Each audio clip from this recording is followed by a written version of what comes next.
These major outflows, this move to cash, tell you that something bad is coming? Is it a contrarian buy signal, or what do you make of it?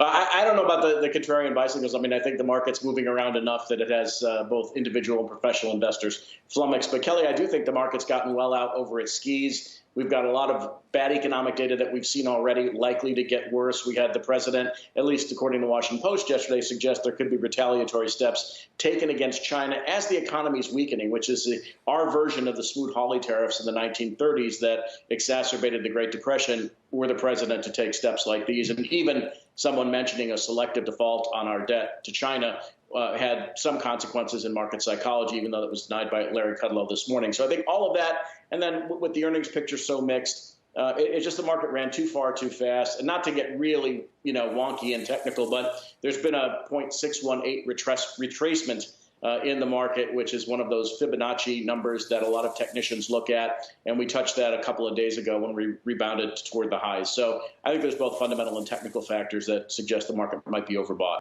Michael, you agree with that? I do agree with Ron. I think the incredible rebound that we saw in April was largely in response to the tremendous fiscal and monetary policy provided by the government and funded by the Fed. I think their commitment to provide essentially unlimited support to keep the market and the economy afloat have, in a lot of ways, rendered economic data and corporate earnings largely irrelevant.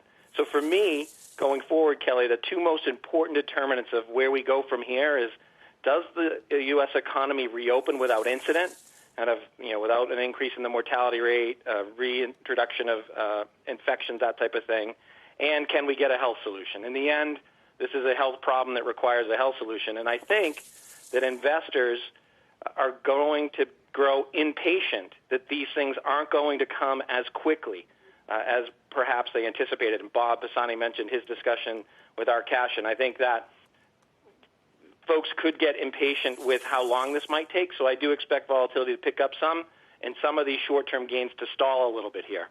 So, Ron, that being the case, we've talked a lot today on this network about the Fed put and how it's effectively beneath the stock market because either they're backstopping everything or they're not, and equities are just kind of the residue of that. So even if you're concerned about the rollout, the reopening of the economies and all that, I mean, at some point, that support has to count for something, right?